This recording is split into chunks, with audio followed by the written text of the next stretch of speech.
There's an argument to be made that Elden Ring was one of the most hyped games of all time.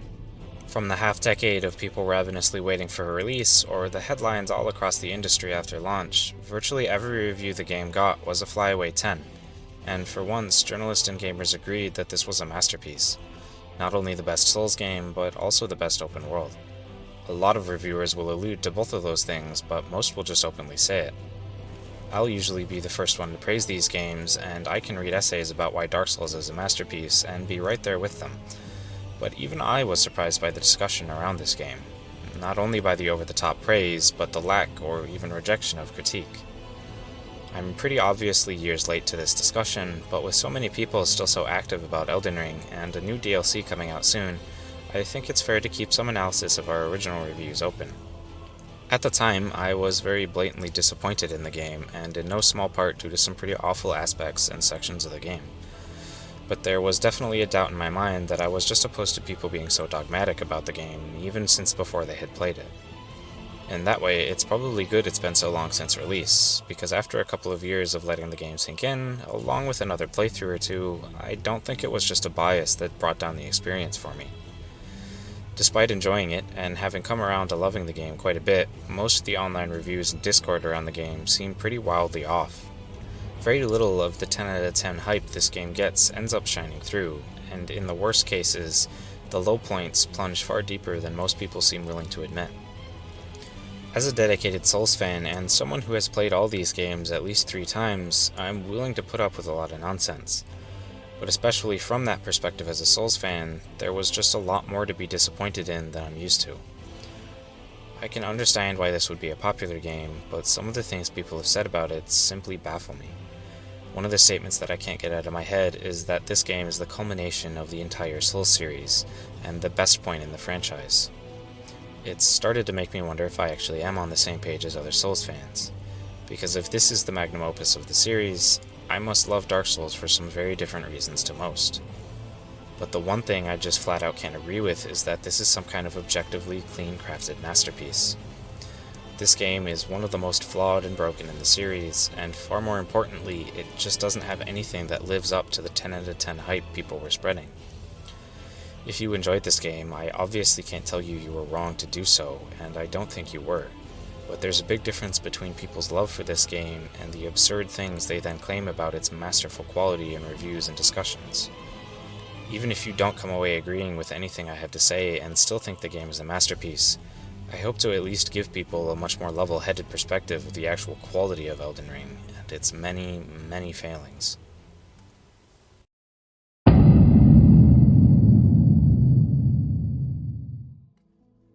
The open world is a good place to start, since this is supposedly one of the most compelling and talked about parts of the game. This was one of the few things we had confirmed to us before we even knew the name of the game. It's a big step, and it made sense for the Souls genre to go that direction, and after seeing it, everyone is in love. This is probably the primary thing people bring up about Elden Ring, its amazing open world. I've heard people draw comparisons to the original Dark Souls with its interconnected design, and I've even heard people draw comparisons to Breath of the Wild. The freeform exploration and adventure you can get out of this world seem to be a massive selling point for everyone, but I've had a really hard time seeing any of that. As a preamble to anything, let's first actually look at the full open world in one image. This is the full world map, but trim off the excess fat and we're just left with this. This is the actual gameplay space of Elden Ring. The rest is just visual fluff to make the map look more artsy than it is, and if we're being skeptical, which I am, it's probably to make it seem larger and more open than it is. The Fog of War, both on the UI and in the game itself, perform a similar goal of making you think that maybe there's more landmass all around you, but there's not. It's just covering up the ocean. I imagine the map UI is built to do the same thing. It's stuck in a very zoomed-in position and scrolls quite slow. This gives the illusion of being expansive and spacious, but in reality the max level of zoom on your UI doesn't correlate to size, which brings me to a good starting point. The size of Elden Ring is the best example of complete dissonance between what fans say and what actually ends up being in the game. Any review will have a section where they go into copious detail about just how immense this game is and how its sheer scale is almost unimaginable. The tone they all use would lead an uninformed outsider to believe that this is probably one of the biggest open worlds ever created. The general consensus, though, is that the full world map of Elden Ring is around 80 square kilometers. These things are hard to measure, but you can use a few different methods and they tend to fall in that general ballpark. This puts it at just barely bigger than Breath of the Wild's 72. Don't believe me? Like I said, measuring a fictional game's area is kind of difficult, so the raw info there might be off. But there's a pretty easy way to compare spaces based on relative measures rather than on a raw number. Arguably, the more accurate measurement of any gameplay space is how fast you can move through it. It doesn't particularly matter how big or small a place is, as long as your movement speed is also scaled to that location. So a quick experiment we can run is to just load into Breath of the Wild and travel in a straight line for 3 full minutes. Mark down the starting and ending locations, and then we have an arbitrary unit of measurement. We can then do the same thing in Elden Ring and walk in a straight line for 3 minutes. Mark down the starting and ending locations again, and now we've ported that same unit of measurement into Elden Ring. Then all we need is any photo editing software, and we can just resize the two until those 3 minutes cover the same amount of ground. And yeah, my initial mock-up was probably pretty close. Obviously, our two characters would have to be moving at the same exact speed for this to be an accurate unit of distance, but if anything, the base walk in Elden Ring is much slower. If it were closer to the same speed as Link, he would have covered more ground in 3 minutes, meaning we would have had to shrink Elden Ring even further to equalize the unit of measurement. None of this is dead accurate or scientific at all, but any inaccuracy here is probably just benefiting Elden Ring. Already, that awestruck wonder at the size of Elden Ring starts to fall on its face. It gets even worse when you look at the actual gameplay space again. You'll notice that I trimmed Breath of the Wild down as well, or rather you probably won't notice because it's barely changed. Elden Ring, on the other hand, is starting to look rather skimpy. I'm not very good at Tetris, but even I can get Elden Ring to fit inside of the area of Hyrule. Twice. I'm sure people are going to have a lot of issues with my math, but I and several other people would have to be off in our measurements by a factor of 100% before Elden Ring is even the same size as Breath of the Wild. Even if I were wrong and it's twice as big as we think, everyone is still acting like it's twice as big as that. A simple counter-argument to this, and the thing you're probably already thinking, is that I'm not showing the full world. To be fair, I'm not showing the underground side of the world, but even that just reveals more of the laughable bias reviewers had with this game. I have heard a lot of people refer to this as the second open world, and the reverence and awe people use to describe encountering it is rather off the deep end. But while the flashy intro sure is flashy, another objective look at the content reveals it to be pitifully small. This isn't a second open world, it's a few side areas. They have no bearing on the overall size of the world since they barely even add an extra square kilometer.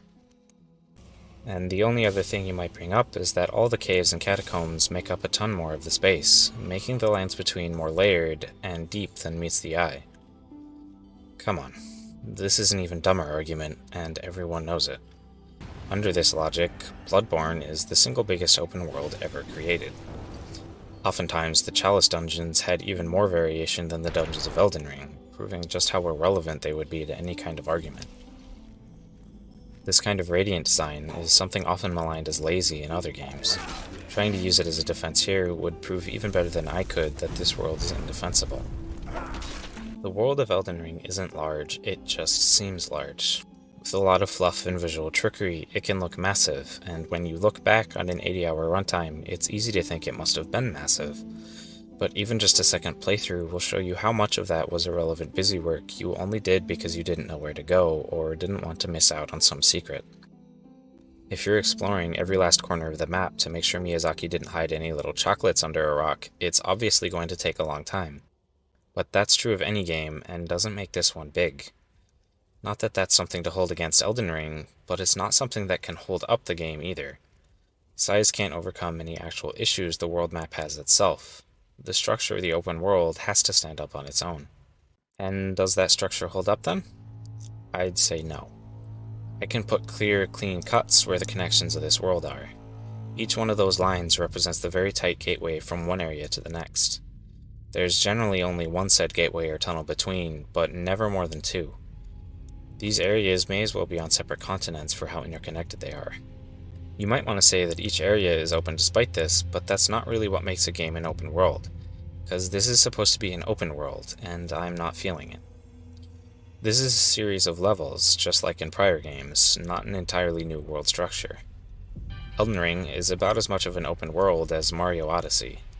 Each level might be open for Mario to explore, but when he wants to go to a different part of the world, he hops in his spaceship and teleports to another area, whose only connection is a loading screen. Elden Ring doesn't have a spaceship, and can generally avoid loading screens, but if you replaced these elevators and fog walls with a spaceship, not much would really change. It's still just the trim connection from point A to point B. The elevators are even already just a recontextualized warp. The underground sections are the perfect example of that complete disjointedness. There's nothing wrong with the areas themselves, the problem is that they just don't matter to the world. They are wholly separated from the overworld. The idea is that they are underground, but for all I care, they could be on Pluto, and we could replace the elevator with a Star Trek teleporter, because at no point do these regions seem to care about the rest of the lands between. Siofra has a real space connection or two, even if they are kind of strangled and without contexts, and Ainzel does at least have one elevator that gives it the bare minimum relative space, but the upper section is only accessible through teleportation, so there is no proof that this area is where it is on the map, because it could be anywhere and it would make no difference. You can't travel to or even see any other part of the world from here, and since your path in here wasn't through physical space, this entire area is meaningless as it pertains to any kind of open world. The whole point of an open world is to give a greater sense of adventure, player freedom, and exploration. Having a continuous and uninterrupted world map is a huge part of that. I feel like it might be disingenuous to just show all the differences between this world and another open world that did work, but Breath of the Wild shows not only what open actually means, but why it matters. I can't notch little red lines to divide this world, and I can't make any diagrams for how it's ordered and connected, because that just doesn't compute with something like this. Each area is completely connected to its neighbors, inseparably so. There is no line where one area ends and another begins, just like how real biomes and regions work. You don't use a spaceship to get from area to area, you just walk, because that's how spatial distance works. The areas are all working together and sharing the same space. Altogether, they make up the world in an open nature, which is why we call it an open world. And you need that in order for the player to have meaningful freedom to explore the world how they want to. The path isn't just a diagram of areas lined up one after the other, you make your own path. You find your own route into the next area and let the adventure guide you through it rather than the preset direction and structure that was intended. Because there is no intention or built-in direction here, which is essential to the sense of real exploration you can get from that. Even back in Dark Souls, we had that exact sense of exploration. The small-scale freedom of how to navigate through a level may have been a lot lower than in Breath of the Wild or Elden Ring, but it did understand, even back then, how to construct a world that wasn't a spectacle the devs walked you through, but a mystery to be unraveled, something to be figured out and explored. Elden Ring lacks the proximity, real space, or connections that make any of that possible. Which is the entire issue here. The world is disconnected. I say the underground area should have been scrapped entirely. Not because the concept is bad or the levels were uninteresting, but it still deserved to be scrapped. Because speaking in terms of an open world, it was a waste of time. I don't want another disconnected, isolated lake with a boss or two, I want some actual land in the lands between. Had the underground sections instead been above ground, maybe the space could have been filled up a bit more. Because as is, all of these areas are nothing more than the sum of their parts. Limgrave might be cool as hell, Liurnia might be pretty as heaven, Altus might be stunning as the sun, but how much is any of that worth when they don't even try to work together? The only two areas that are actually relevantly connected are East Limgrave and West Limgrave. The devs clearly think of those as one area, but they really should be thinking of them as two, because every single area in the game should fit together in the same way that East and West Limgrave do, not just in contextual space, but in region design as well. Connection and openness is its own reward, in a Souls game or an open world, but leaving it out here has some strong consequences past its own absence. A big one is definitely linearity. One thing these games have always strived for is non-linearity and player choice within the adventure. Even if you couldn't connect the areas together in a logical way, at least connect them together in a non-linear way. Give the player control over where they want to go. Even when the world was closed, it was open in that regard. It was interconnected, it was nested and webbed and branching, something all of us have come to love about this series. Even in its lowest, most straight-line entry, this series still had a lot going on as far as branching paths went. But Elden Ring doesn't. This is the most linear entry in the series. The only main path non-linearity is the option of when you enter Caelid, but apart from that, you start in Limgrave, and then go to Liurnia, and then go to Altus, and then Lanedale, and then the mountaintops, and then for Amazula, and then through Crumbled Lanedale, and then the game is over. The only real options you have along that path are when you want to go through the Legacy dungeons and kill the main area boss, but even that idea has some baffling restrictions on it. You can't enter Lanedale without killing at least 3 bosses. There's no clearly stated reason why, it's just a fog wall that gives you a no-context restriction. The same thing happens right after with the mountains. You can't go to them before you kill Margit. Why? Because reasons. The game wants you to play it in this order and is willing to stoop down to forced requirement fog walls to get you to do that. There are side areas that give you the choice of when you want to enter, but that's not impressive. That's just exactly what a side area is. Giving me the option to explore 3 of the least important places when I want isn't nonlinearity, especially in the context of the history both Souls games and open worlds have. Even within the options you do have though, the lack of level scaling ensures that any nonlinearity is in the end pretty pointless. I can choose to go to Caelid whenever I want, as well as 2 of the underground areas. But if I go early, everything will be massively higher level than me. And it's not more difficult in any enjoyable way, it's more difficult in that the numbers are just bigger. You can't fight the enemies here because your wimpy sword doesn't do anything, and your wimpy health bar will crumple from even just the smallest enemy there. Even something you could survive in Limgrave is lethal in Caelid, because the stats of enemies have been manipulated to make this a late game area. So while you have the option to go here early, it's not really an option in any meaningful way.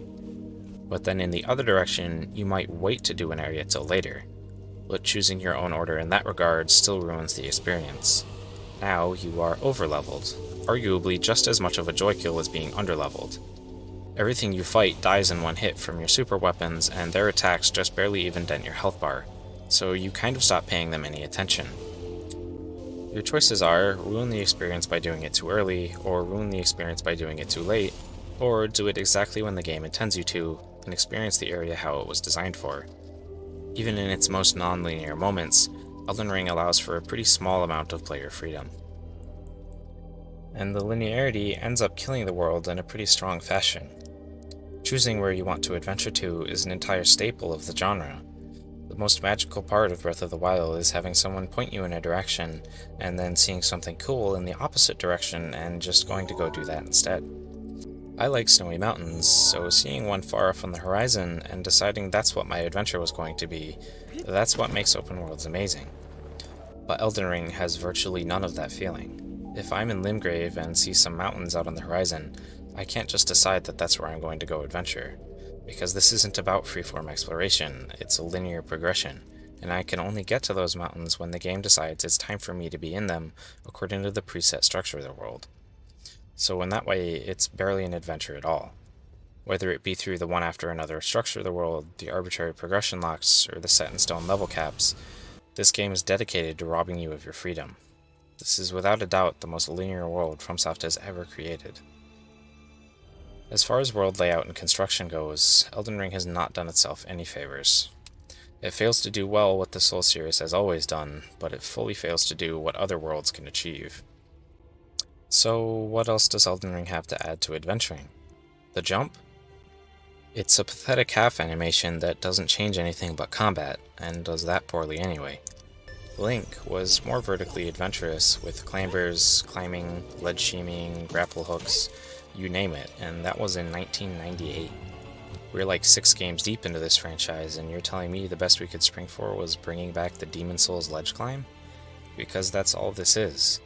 The level design itself doesn't even really try to get you to do fun jumping puzzles. In the entire game, I can only really remember 2 sections as having relevant climbing, where having a fleshed out jump might matter.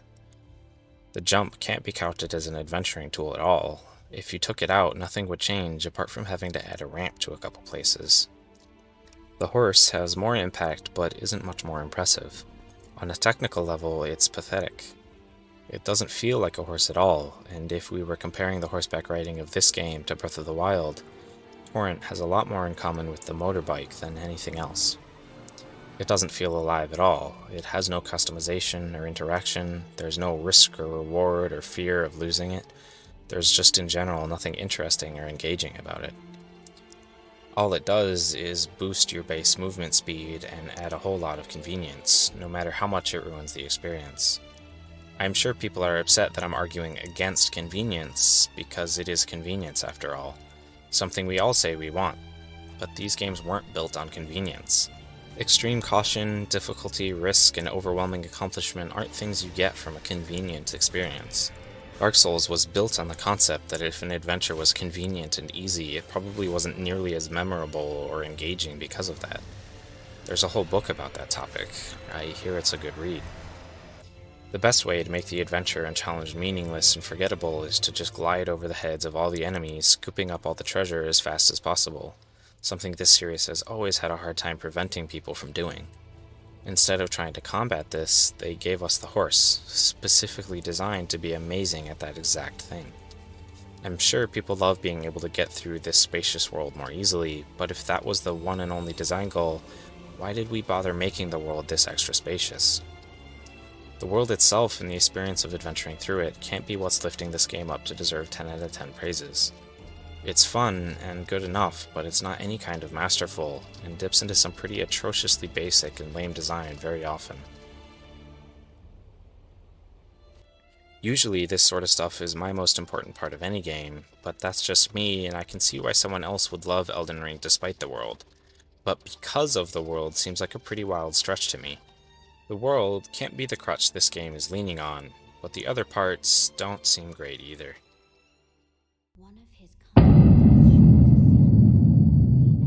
Another main point of contention for me was the progression and narrative. I don't necessarily mean lore. I have no intention of discussing lore. There's a lot of strong opinions about the vague backstory and everything, but there's a much more surface level narrative, theme, and writing to each of these games that's far more important. It's kind of ill-defined and hard to directly reference what I'm talking about, but I hope that as I talk about it, you see part of what I mean. For starters, too much of the basic aesthetic was recycled. Early on, we thought this game was going to be a lot more based in Norse mythology. Elden Ring would be to Norse mythology what Sekiro was to Japanese. Which would have been excellent, especially given how strong Sekiro's writing was, and the natural strengths of what Martin has done before. Instead, what we got felt far too close to Dark Souls. Most of the concepts have some close parallel to something in Dark Souls. A family of gods drawing out the slow death of a world, the shadowy assassins who commit treason by trying to kill them, ancient dragons who have a cult of knights who seek to become dragons themselves, heretical sorcerers and pyromancers who are cast out for developing new forms of magic. Even the Albinaurics feel just like the inhabitants of the Painted World. The setting for a story is important, and something that felt botched by all this just from the start. When I say the story, I want to reiterate that I'm not referring to the lore or the story going on behind the scenes or in the past. I'm sure that many of the fans could tell me all about the crazy and unique wars or leaders or whatever, but all of that would be described as niche, and it's not what I'm trying to talk about. I'm simply referring to the narrative progression the player goes through to beat the game. Like in Demon Souls, the story is that you kill 4 great demons in order to put the great one to sleep before he ends the world. Those sorts of grounding narratives grant meaning to the whole adventure, and allow for player exploration and decision as they approach goals and sub-goals within that. Elden Ring has virtually no structures or goals set up at all, though.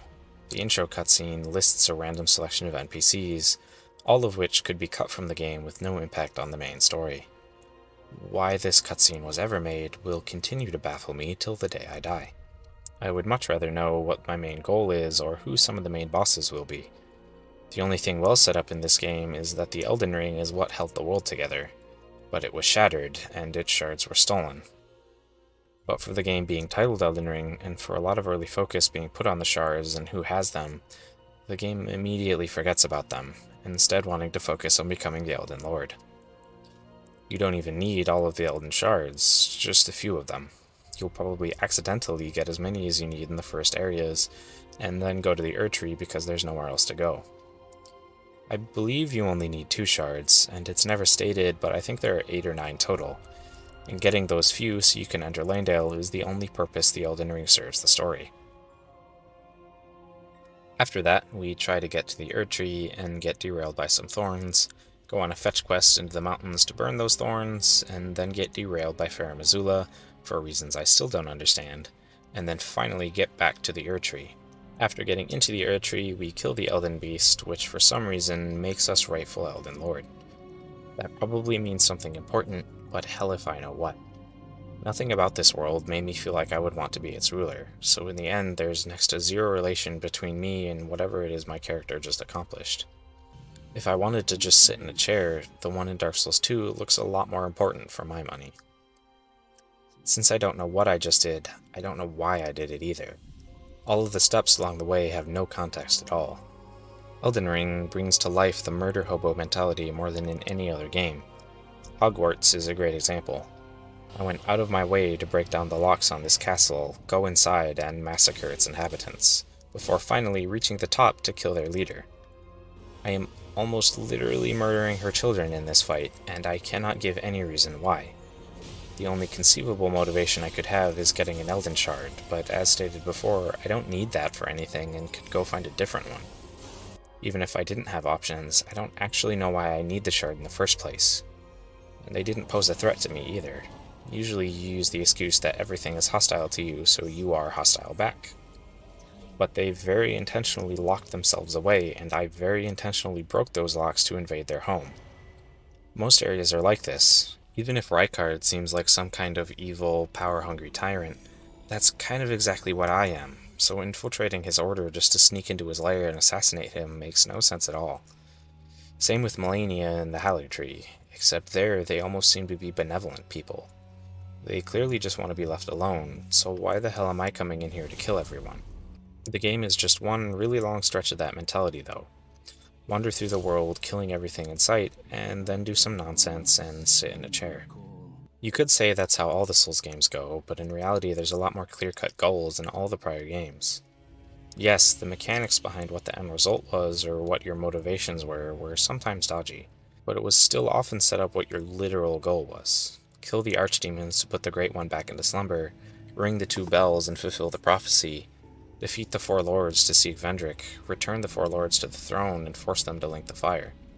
Bloodborne definitely rivals Elden Ring for the meaningless slaughter, but even it has the gall to openly admit that. You're sure to be in a fine haze about now, but don't think too hard about all of this. Just go out and kill a few beasts. It's for your own good. You're a hunter, and you're here to hunt beasts, not ask questions. They're even willing to play on that base assumption in some fun ways later on with Jura. But Elden Ring doesn't have any of these groundings, which is disappointing. Even if you're not convinced narrative has ever worked in this series, you definitely can't argue it is working now. Which is especially frustrating since if any of these games were supposed to, it would probably be the one involving one of the best fantasy writers in the world.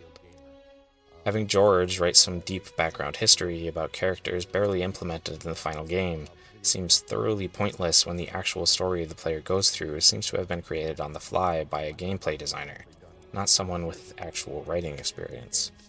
Perhaps the biggest disappointment is just all the really obvious ways it should have been better. Why not just focus the game on what we damn called it? Forget the Tarnished vying for the throne, forget the Elden Lord status, forget the loathsome Dung Eater. This game is about the Elden Ring. The Elden Ring is what was holding the world together, but it was shattered by someone or something. And the demigods, who were all power-hungry, swooped in to steal the shards, and with them immense power and authority. But without the Elden Ring, without the world order, everything is falling apart, and none of the world's internal logic is holding together. So we, as the player, on a much more relatable and understandable quest, are here to try and re-establish the world order so we can stop descending further into hell. We start with an actual game start cutscene that tells us about the 8 different shards, and who is known to have them or where they were rumored to have gone in ancient legends and history. We set out to find them all, plunging into the deepest depths, not as mindless murderers, but as heroes on a mission to reclaim what was wrongfully stolen. Even wandering into the furthest corners of this world is given a lot more context as being part of our search for every hint and clue as to where the shards might be held. It leads to non-linearity much better as well. It doesn't matter what order we find them in, we just need all 8 of them. Each one collected within that would stand as an excellent moment of clear accomplishment and reward as well, instead of being met with confusion as to why we just did what we did or what's next. Once we get all 8, we bring them to the Erdtree to reforge the Elden Ring. There, we discover Renala is the someone who shattered it to begin with, and after the final battle ensues where she tries to keep us from fixing it, we defeat her. The Elden Beast is cut from the game entirely, and we don't have to fight it, and then we reforge the Elden Ring and save the world. It can lead into alternate greedy endings if we want to keep the shards for ourselves as well, or any other interesting or understandable stories you want to tell. The only downside of any of that is how obvious and gamey it sounds, but there's a reason that sort of structure is so often used. It's very good at grounding the player's goals even when a character or history-based story won't. I'm not even really inventing anything. All of the pieces for that were there, and they just decided on a wildly different route for no discernible reason. All in all, the narrative and goals of Elden Ring are incredibly weak. From basic aesthetics and then to the actual story, Elden Ring doesn't do anything interesting, and worse yet, it doesn't do anything well. These games have always been heavily flawed in these departments, but Elden Ring is perhaps the worst of them all. This puts it very far away from any idea of this being the culmination of everything FromSoft has done. The only narrative thing it culminates is all of FromSoft's past mistakes.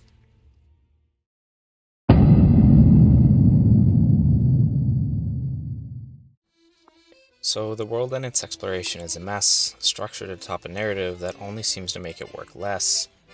What else even is there? The combat? Well, just to preface that discussion, the combat is a complete recycle of the Dark Souls 3 system. It uses the same animations, core mechanics, and structure as Dark Souls 3. So the reason Elden Ring is such a massive success can't be action right on the face of it, because that doesn't make sense. Recycling is something you can get away with to focus on the other aspects of the game, so there is no chance in hell that combat is somehow going to be this game's savior when it was something they actively ignored. If combat is the reason you're in love with Elden Ring, then you can go play Dark Souls 3 for the same thing, arguably with better execution, so that can't be a selling point for Elden Ring. Any critique or issue I could level at Dark Souls 3 applies perfectly to Elden Ring, which is the consequence of reusing old systems. And trust me, this system has many, many issues, often exacerbated in Elden Ring, not dampened. Time-delayed attacks are already infamous, to the point that I shouldn't even really need to discuss them. They make the entire combat portion of this game an artificial slog of trial and error, and it flies directly in the face of why this combat is even capable of working in the first place. Dark Souls was designed specifically with the hope that you would learn to dodge the attacks and find the natural flow of combat, so that despite the difficulty, it was still fair. Altering the laws of physics to speed up or slow down an attack shows that Elden Ring is mainly attempting to catch you, by all means necessary, fairness be damned. It's not just timing on the attacks ruining combat though, it's just the first thing you notice. In general, attack design is a joke. There are some standouts that will live on in infamy, but even the average for this game is very, very low. 70% of enemies will simply rely on completely arbitrary AoE. There's not even any reason why stomping would do this, they just can't be bothered to make a more interesting fight. The dumb attacks draw a lot more attention to themselves than when a boss has good attacks, but when so many enemies in this game were so poorly designed, it's hard to even care when they can do something right. To go through the list of dumb attacks that are completely unacceptable would take hours. So just know that more bosses have a global attack than don't, and several bosses have multiple different global attacks. We can mock other games for having sloppy hitboxes, but at least there it was actually an issue of hitboxes and whether they fit the weapon or monster how you expected. Elden Ring may as well not have hitboxes and just send a damage ping after every attack unless you're in your iframes. Would this situation have been any more satisfying if it played out like this?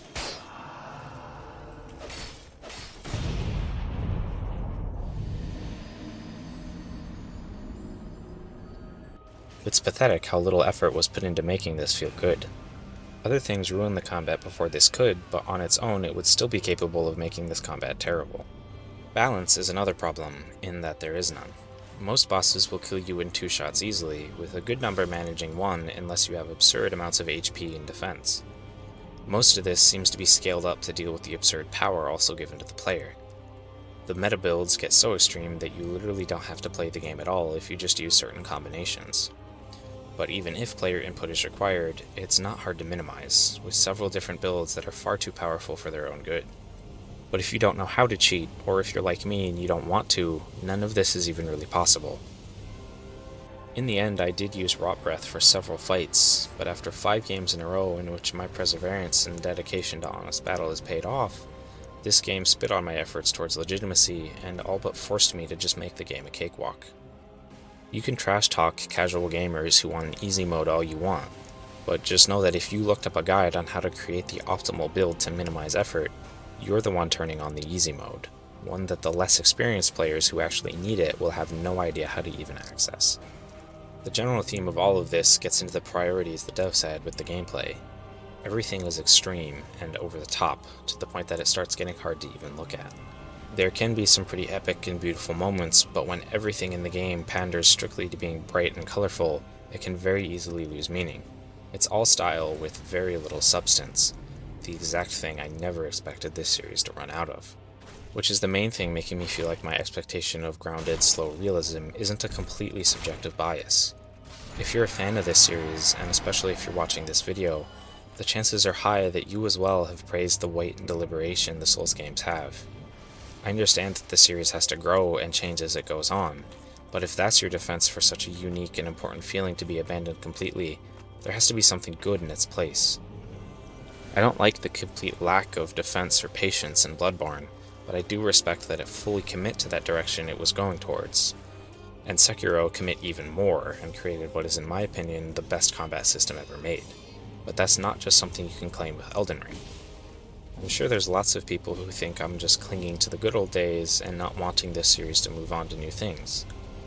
But if this was moving on to new and bigger things, it probably shouldn't have been possible to port decades-old bosses into it.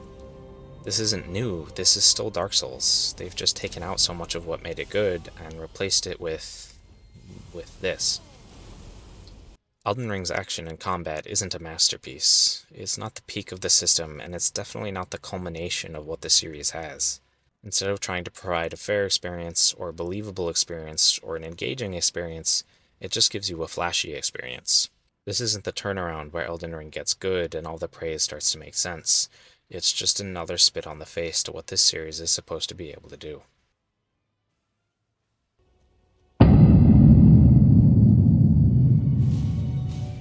Overall, I realize it sounds like I might hate this game, or that I didn't enjoy it at all.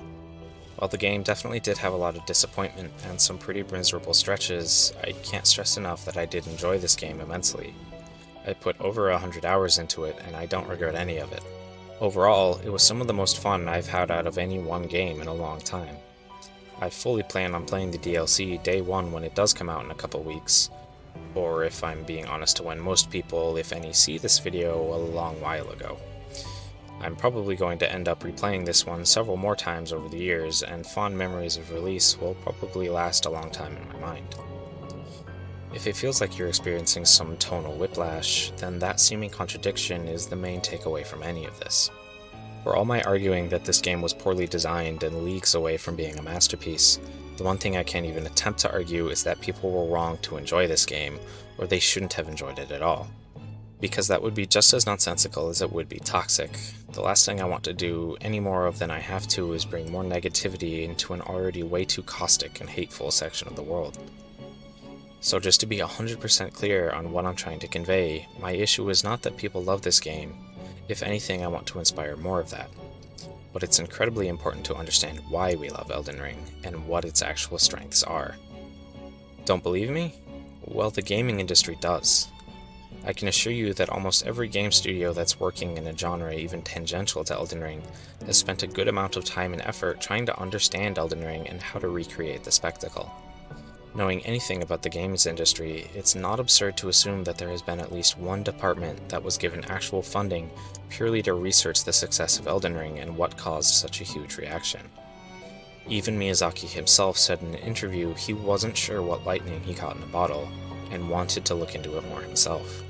He made the damn thing, so you can be pretty confident that near the whole gaming industry had their eyes on us and our explanations behind what we love here. And what did we tell them? Well, we fed them a bunch of nonsense about how this map was just so massive and expansive, or how it was just so content-rich with no copy-pasting or asset flipping, or how the open world just inspired so much adventure and freedom, or how the narrative was just so engaging and well-written, or how the combat was just so fresh and refined, or how the bosses were fun, balanced. If you disagree with me and think that all of those are accurate reasons, then there's not much more to say. But I strongly hope that those research departments were able to come to the much more logical conclusions about where the success of Elden Ring actually came from. Just starting from the beginning, this game had one of the most successful self-marketing campaigns of any game ever. We knew the game was coming for almost 2 years before we really knew much of anything about it, and the community hype and engagement and all the suspense that built up put Elden Ring in a prime position to be the thing everyone was waiting for. Perhaps it was only people within the Souls community who were truly so excited watching even just the teaser over and over again, but that mystery and excitement of waiting for this game was definitely infectious and made this entire release feel like the culmination of years of anticipation, rather than just the seasonal release that came and went. Which is a part of another main factor of this game's success, the trust we all have for this studio. It's the kind of trust I feel like only a few studios in the world have, with the Zelda franchise being the only other one that comes to mind. Nobody had to worry this was a cash grab, nobody had to worry this was an unplayable mess, nobody had to worry this was just going to be a hollow repeat, and nobody had a bad taste from any stupid stuff the studio had done before. We weren't carrying any baggage or bias into the game, we just sat back and let FromSoft take us for a ride.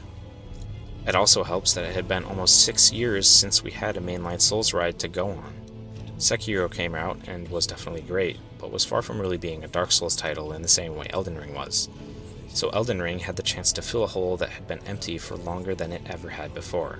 It came out right when we needed it most. In the same way, it came out right after a global pandemic, when not just Souls fans, but everyone wanted something to just enjoy and be happy about. The games industry was hit pretty hard, and it felt like the entire gaming world was just sinking into a mire of failure and disappointment. So having something that was finally just good and didn't let us all down, that's more than enough reason to be happy. All of those are really good reasons why this game is such a hugely loved success.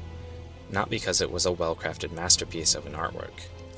It sounds insulting, but it really shouldn't, and I'm not trying to condemn or insult anyone by saying this. I am right there with you. I love Elden Ring despite everything I've argued this video because of those reasons. And more. But not due to the game being a 10 out of 10 masterpiece, because it just isn't. So don't make Elden Ring into something it isn't just to justify your love for it. It only taints your love and makes you look like an elitist. And in the same way, don't exaggerate what Elden Ring is to make for a more exciting headline or thumbnail. It only throws away any credibility we have to actually improve games. The dialogue between the players and creators has constantly been one of the #1 things perpetuating growth and development within these games. Whether you like it or not, our answer to the research department has a lot of weight. If you tell them this industry needs to learn from the designs of Elden Ring, then we're going to get more disconnected, dysfunctional worlds, we're going to get more shameless recycling, we're going to get more meaningless and empty writing, we're going to get more unplayably awful combat, and it's only going to get worse. It worked for FromSoft this time, but only despite all these things, not because of them. If we can't be honest about that fact, then we're putting ourselves in the unfortunate position we find ourselves in far too often, where devs would be better off not listening to us at all. So don't throw away the credibility of your reaction just to stroke your own objectivism-loving ego, and don't exaggerate your opinions so you can have a more click-worthy headline. And especially don't try to shut down people for not understanding or critiquing the game. If your review reads like a clickbait reaction, that's a good sign we've gone wrong. Turning gaming discourse into the equivalent of YouTube drama channels isn't just lazy, it's openly harming the gaming industry. There's a lot of things threatening this little world of gaming we have right now, and cripplingly extreme polarization is not helping at all. If this is as good as Dark Souls gets, then this is as good as Dark Souls gets, and just let that sink in. Don't let your love for any one thing prevent it from getting better and growing. Shutting down, mocking, or ignoring negative reviews for Elden Ring only serves the purpose of keeping these games only as good as they currently are, and quite possibly just worse. If you're incapable of finding issues or room for improvement in the things you love, it's only going to be so long before that well dries up. And that way, I think I might actually be the optimist here, because I refuse to believe that this is as good as we can do. This is not even close.